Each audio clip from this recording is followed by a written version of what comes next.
जोहार झारखंड। नमस्कार साथियों, स्वागत है आप सभी को आपके अपने channel exam happy by Jharkhand में। तो दोस्तों, जुड़ चुका हूं मैं यहां पर आप सभी सहायक अध्यापकों के आकलन परीक्षा की तैयारी को लेकर के। तो दोस्तों, उससे पहले हम कुछ जरूरी बातें आपसे करते हैं।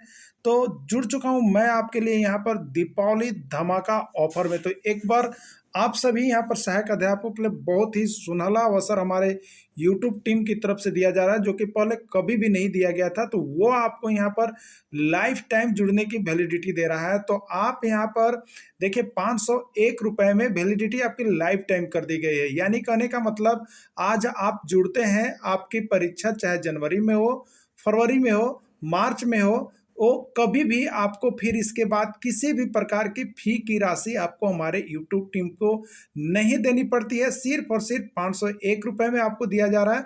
और यह धमाका ऑफर जो है सिर्फ 100 कैंडिडेट के लिए लागू होता है। 100 कैंडिडेट पूरे हो जाने पर आपसे यह नहीं लिया जाएगा। तो आप लोग जल्द करेंगे, जल्दबाजी करेंगे और यहाँ पर जरूर जुड़ने का प्रयास करेंगे, क्योंकि अन्य किसी भी चैनल पर आपको इतने सस्ते और इतने अच्छे एनसीईआरटी का नोट्स हाथ से लिखा हुआ पीडीएफ कहीं भी उपलब्ध नहीं है, जो कि आपके टेक्स्ट बुक से है। और 101% सफलता दिलाने की गारंटी आपको हमारी टीम देती है। तो सिर्फ और सिर्फ 501 रुपए में आपको दीपावली का धमाका ऑफर दिया जा रहा है। तो आप जरूर यहाँ पर जुड़ जाएंगे। हमारे मोबाइल नंबर 9631054226 पर अभी संपर्क करें और 501 रुपए का यह कोर्स परचेज कर लेंगे, जिससे कि आपको यहाँ पर लाइफ टाइम वैलिडिटी दी जा रही है। नहीं तो इसके लिए अभी वैलिडिटी जो है दिसंबर तक था, लेकिन इस कोर्स को यदि आप यहाँ 100 विनर को दिया जाएगा, ये 100 जो भी लेते हैं उसके बाद किसी को भी नहीं जोड़ा जाएगा। और 501 रुपए में वैलिडिटी आपकी लाइफ टाइम रहेगी।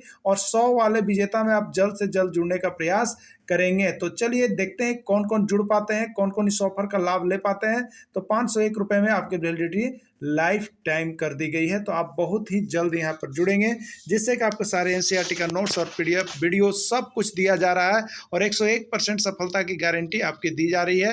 आज हम यहाँ पर आपके लिए देखिए, यहाँ पर सामाजिक विज्ञान के अंतर्गत इतिहास की इंपॉर्टेंट क्वेश्चन को लेकर के आए हुए। और यहाँ से देखिए 2 प्रश्न आपके पक्के आएंगे। तो आप इतिहास में अच्छे मार्क्स लाने के लिए हमारे साथ जुड़े रहिएगा चैनल के साथ, जिस पर आपको सारे एनसीईआरटी का नोट्स पीडीएफ और साथ में यहाँ पर ट्रिकी वीडियो भी आपको बहुत तो ढेर सारे ट्रिकी वीडियो दिए जाएंगे, जिसको देख करके ही आप बहुत ही अच्छी तरह से इसको याद कर सकते हैं और बहुत ही अच्छे मार्क्स सामाजिक विज्ञान में आप ला सकते हैं। तो सामाजिक विज्ञान में इतिहास, नागरिक शास्त्र और यहाँ पर भूगोल के लिए आप हमारे साथ जुड़े रहिएगा, बने रहिएगा और देखते रहिएगा सारे इंपॉर्टेंट क्वेश्चन, वो भी आपको पाठ्यक्रम पर आधारित। तो देखिए, यहाँ पर प्रश्न है, इतिहास के कालखंड के कितने भाग हैं? इतिहास के कालखंड के कितने भाग हैं? 1, 2, 3 या कोई नहीं?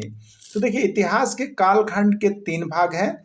और ये जो है आपका एक्सरसाइज जो है आपका 1 में पढ़ना है, क्लास 6 का।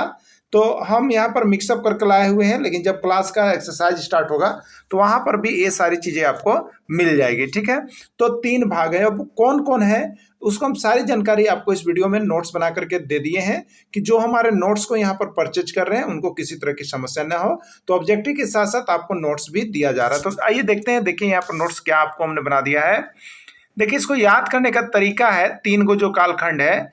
तो पान पराग का नाम आप लोग सुने होंगे, तो वही लिखा है पराग। आधा जो है वो क्या है? इतिहास है। आधा पराग इतिहास बन गया है। ठीक है, तो पराग जो है आधा क्या है? इतिहास है।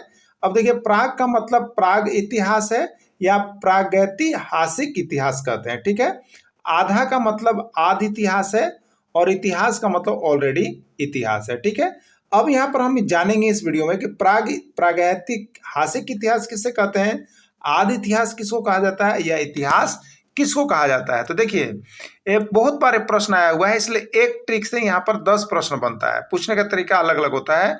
तो जिस इतिहास का लिखित स्रोत उपलब्ध नहीं है, ध्यान से देखिएगा, जिस इतिहास का लिखित स्रोत उपलब्ध नहीं है उन्हें प्राग इतिहास या प्रागैतिहासिक इतिहास कहा जाता है। ठीक है, अब दूसरा है, जिस इतिहास के लिखित स्रोत उपलब्ध हैं लेकिन पढ़ा नहीं जा सकता है उन्हें आदि इतिहास कहते हैं। तो पूछता है कि जिस इतिहास के लिखित स्रोत उपलब्ध है लेकिन पढ़ा नहीं जा सकता है, उस इतिहास को क्या कहते हैं? तो उस इतिहास को हम लोग क्या कहते हैं?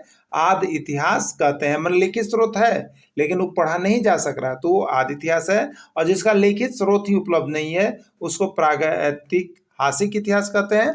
और अगला है यहाँ पर, जिस इतिहास के लिखित स्रोत उपलब्ध हैं और उन्हें पढ़ा भी जा सकता है उसको हम लोग इतिहास कहते हैं, जो कि अभी अतीत में जो है वर्तमान में हम लोग इसको देख रहे हैं। ये सारा चीज इतिहास है, जिसको हम लिखा हुआ है उसको हम पढ़ भी सकते हैं तो इतिहास में आता है ना। अब चलिए प्रश्न देख लीजिएगा यहाँ पर, जिस इतिहास के लिखित स्रोत उपलब्ध नहीं है उस इतिहास को क्या कहते हैं? प्राचीन इतिहास, आदि इतिहास, प्राग इतिहास या इतिहास।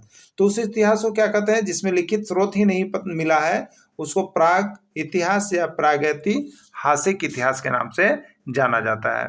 अगला है, जिस इतिहास के लिखित स्रोत उपलब्ध हैं लेकिन पढ़ा नहीं जा सकता है उस इतिहास को क्या कहते हैं? प्राग इतिहास, आदि इतिहास, इतिहास या कोई नहीं। तो जिस इतिहास के लिखित स्रोत उपलब्ध है और पढ़ा नहीं जा सकता है तो उस इतिहास को हम लोग यहाँ पर आदि इतिहास के नाम से जानते हैं। ठीक है, चलिए अगला है, जिस इतिहास के लिखित स्रोत उपलब्ध हैं और पढ़ा भी जा सकता है उन्हें क्या कहते हैं? प्राग इतिहास, आदि इतिहास, इतिहास या कोई नहीं। ठीक है, तो लिखित स्रोत उपलब्ध है और पढ़ा जा सकता है उसको अभी हम लोगों ने देखा था यहाँ पर, उसको हम क्या कहते हैं? इतिहास कहते हैं। ठीक है, चलिए आगे देखिएगा, सिक्का के अध्ययन को क्या कहा जाता है? सिक्का के अध्ययन को क्या कहा जाता है ये भी आपको पढ़ना है।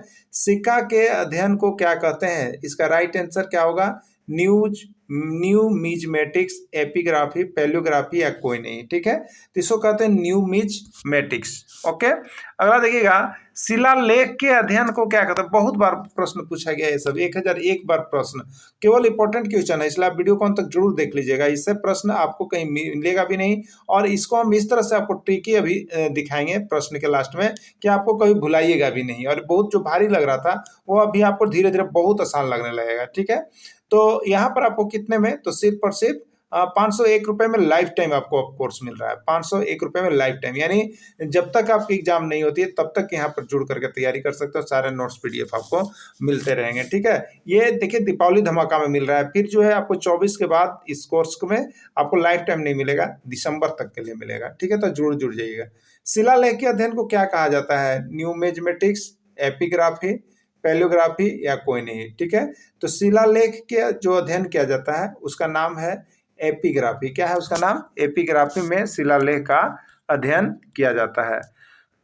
अभिलेख के अध्ययन को क्या कहा जाता है? अभिलेख के अध्ययन को क्या कहा जाता है? जिसमें अभिलेख का अध्ययन किया जाता है उसको क्या कहते हैं? न्यूमिज्मेटिक्स, एपिग्राफी, पैलियोग्राफी या कोई नहीं। ठीक है, तो उसको हम लोग कहते हैं यहाँ पर देखिए पैलियोग्राफी। क्या कहते हैं उसको? पैलियोग्राफी के नाम से जानते हैं। ठीक है, देखिए यहाँ पर ट्रिक दिया हुआ है इसी के बारे में। तो देखिए क्या लिखा हुआ है, लिखा हुआ है आपका सी न्यू और सी एप। सी न्यू तुरंत नया देखो, और सी एप तुरंत ऐप ले लाओ, और अभी पैलियो मतलब तुरंत उस पर काम कीजिए। ठीक है, तो देखिए सी का मतलब है सिक्का और न्यू का मतलब है न्यूमिज्मेटिक्स या न्यूमिज्मेटिक्स, यानी सिक्का के अध्ययन को क्या कहते हैं हम लोग? न्यूमिज्मेटिक्स कहते हैं। सी न्यू। अब देखिए सी एप, तो सी का मतलब यहाँ पर शिलालेख है और एप का मतलब है एपिग्राफी। ठीक है, तो शिलालेख के अध्ययन को हम लोग क्या कहते हैं? एपिग्राफी कहते हैं। ठीक है, सी एप यानी शिलालेख के अध्ययन को हम लोग एपिग्राफी कहते हैं। ठीक है, और अभी पैलियो यानी अभिलेख, क्या हो गया? अभिलेख के अध्ययन को क्या कहते हैं हम लोग? पैलियोग्राफी कहते हैं। अभिलेख के अध्ययन को क्या कहते हैं हम लोग? पैलियोग्राफी कहते हैं। ठीक है, तो देखिए यही चीज लिखा हुआ था कि सिक्का के अध्ययन को लोग न्यूमिज्मेटिक्स कहते हैं, और शिलालेख के अध्ययन को एपिग्राफी कहते हैं, और अभिलेख के अध्ययन को पैलियोग्राफी कहा जाता है। ठीक है, चलिए अगला है देखिएगा, महात्मा गांधी के राजनीतिक गुरु कौन थे? महात्मा गांधी के राजनीतिक गुरु कौन थे? गोपाल कृष्ण गोखले, MG रानाडे, देशबंधु चित्तरंजन दास या इनमें से कोई नहीं। कौन थे महात्मा गांधी के राजनीतिक गुरु? ठीक है, तो देखिए इसका राइट आंसर जो यहाँ पर हो जाता है वो इसका एक ट्रिक से आपको हम बता देंगे, तो वो होते हैं गोपाल कृष्ण गोखले। तो ट्रिक देखने के लिए बस बने हुए रहिएगा लास्ट तक। अब गोपाल कृष्ण गोखले के राजनीतिक एवं आध्यात्मिक गुरु कौन थे? गोपाल, महात्मा गांधी, MG रानाडे या कोई नहीं। ठीक है, तो इसको भी ट्रिक ले देखेंगे, तो इसका राइट आंसर है आपका MG रानाडे। देखिए यहाँ पर ट्रिक बनाया हुआ है, क्या कहा गया है? I am Gopal Krishna Mahato. ठीक है, तो देखिए यहाँ पर लिखा हुआ है महात्मा गांधी के राजनीतिक गुरु, देखिए गोपाल कृष्ण गोखले थे। महात्मा गांधी